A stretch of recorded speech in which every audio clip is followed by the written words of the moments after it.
The Seventh Circle by Malgorzata Pospiech is the author's second book, following The Small Town, published 2 years earlier. Once again, it surprises the reader with its blend of styles, literary conventions, and its refusal to submit to any straightforward genre classification. In The Small Town, we found an investigative journalist's inquiry, an unsentimental journey into childhood, a trace of psychoanalysis, and New York shimmering in the heat. The Seventh Circle is woven from police files, memories from the Solidarity era, travel notes, and a private dream diary of Nora, one of the heroines.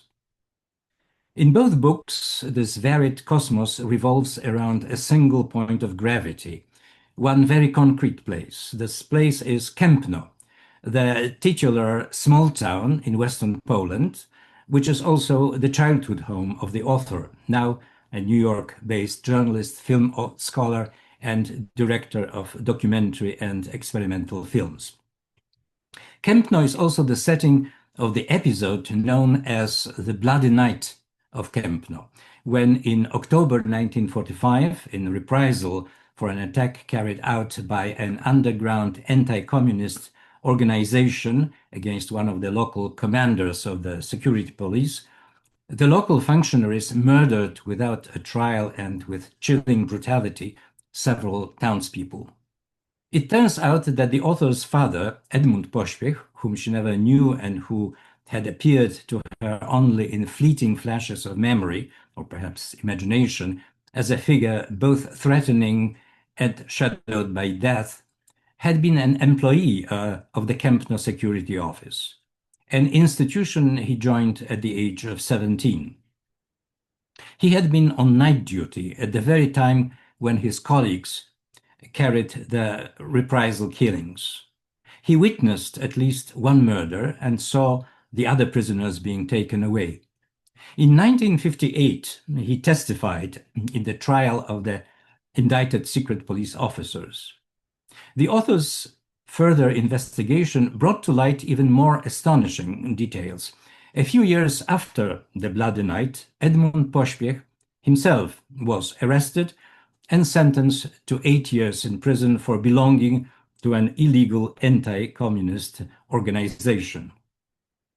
An officer of the communist secret police, an underground anti-communist fighter, a victim of Stalinist terror, a petty criminal, a broken man trying in vain to put together his broken life. Who was he in reality, and what impact his convoluted personal story have had on his daughter's life?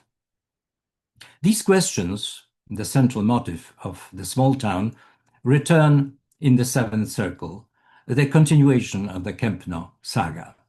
Nora still tries to reconstruct her childhood and youth, both tainted by the presence of something sinister lurking just behind the surface. We see her fleeing in high heels from riot police during a Solidarity era demonstration in Wrocław, a city in western Poland where she studied literature, and we accompany her on a trip to Prince Edward Island in Canada, where she attempts to understand the childhood of Lucy Maud Montgomery, the author of Anne of Seven Gables. But the main part of the book is devoted to the story of Edmund Pospiech and the small circle of people around him. At the end of 1948, Pospiech met certain Stanisław Piekarski, likely an acquaintance from Wrocław. Piekarski introduced himself as a soldier of the Polish Underground Army, one of several underground anti-communist organizations, and proposed that Pospiech organize his own 8-man unit. Pospiech hesitated, but finally agreed. Early in 1949, he began recruiting among his friends in Kępno. In the end, he managed to assemble 5 men, one of whom would later turn out to be an informer for the secret police. The organization held several meetings, exchanged cipher codes, took an oath, distributed leaflets, and passed around a few weapons. Its members planned to set fire to a state-owned enterprise, but remembered that people were staying there and a tragedy might result. Ultimately, nothing came of these plans. The organization functioned, if that's what we can call it, for scarcely 2 months. In March 1949, Piekarski warned the group that it had been compromised and should be disbanded at once. He suggested that Pospiech go into hiding in Wrocław, where it would be easier to disappear. In July 1949, he was arrested and the police offered him a deal, cooperation and help in capturing Piekarski. Pospiech agreed, yet continued his contacts with Piekarski and misled the secret police with false reports. Another arrest and brutal interrogation followed. In Pospiech's testimony, the names of all his co-conspirators were revealed. Perhaps he broke down under torture, or perhaps he assumed the police already had the names since his group had contained an informant.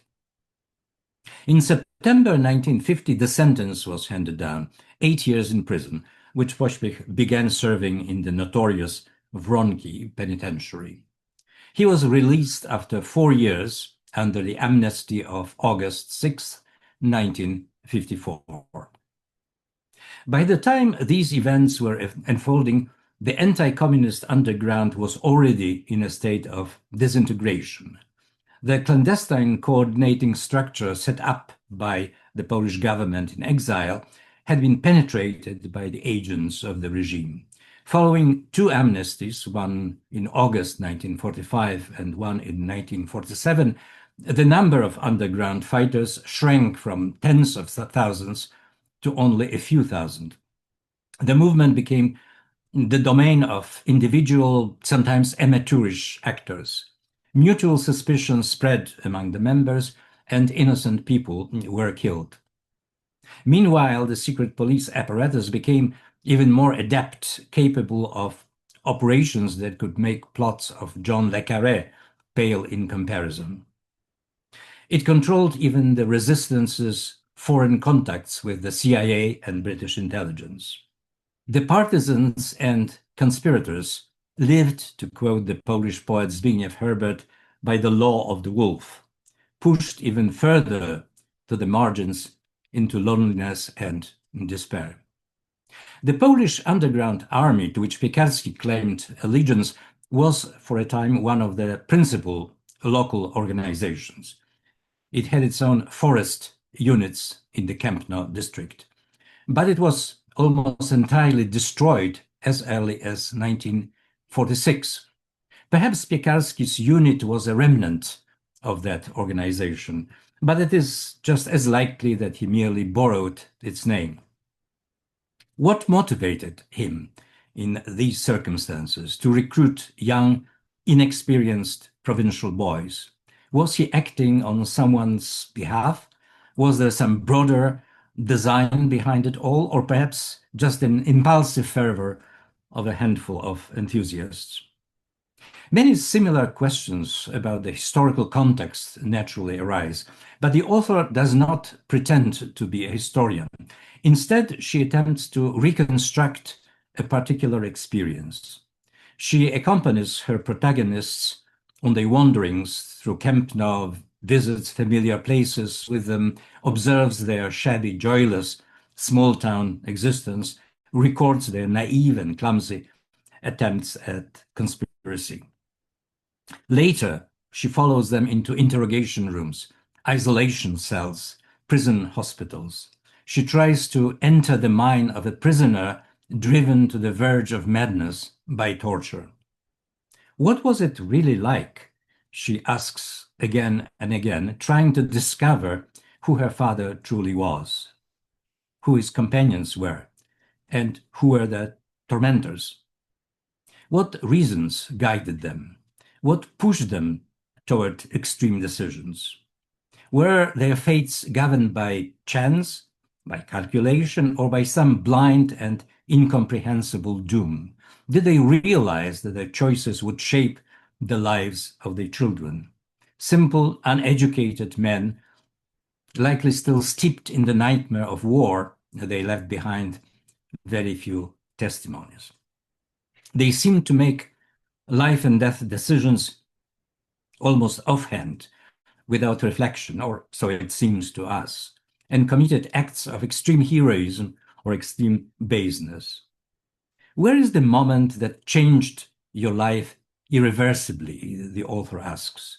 The choices he made determined your entire life, and yet things might have turned out entirely differently. The author makes the reader to wade through volumes of security office documents, testimonies, protocols, reports, while knowing full well that these are unreliable sources, for the statements were extracted under torture or falsified by investigators. But an attentive reader will notice that these documents also speak through the silence. Their stiff bureaucratic language is meant to conceal the entire drama of the investigation, the torture, the screams, the intimidation, to hide the stench of sweat, blood, and excrement. These documents also reveal the monstrous patience, the slow determination of the machine designed to crush human beings. No one here is in a hurry. Everyone has plenty of time. The process of annihilating a person must proceed methodically, in accordance with its own schedule. Yet, despite the accumulation of documents, despite the effort of imagination and empathy, the author repeatedly reminds herself and us how little we truly know, how little of that individual human truth can be reconstructed today. What we are confronting is not history, but a phantom of history, lingering like phantom pain in an amputated limb.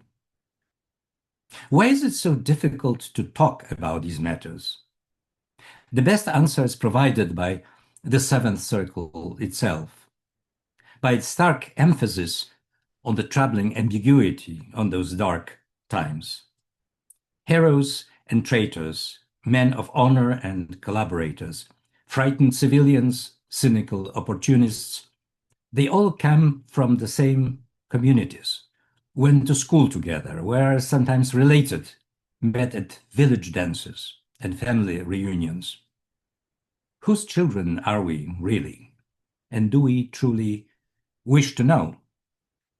Malgorzata Pospiech undoubtedly wants to know, and we should be grateful to her, for she leads us, indeed drags us, into regions we would rather not explore ourselves.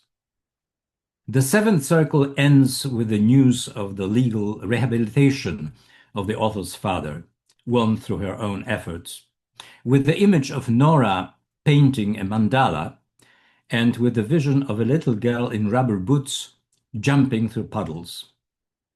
Acceptance of imperfect memory, or a moment of respite before the next round.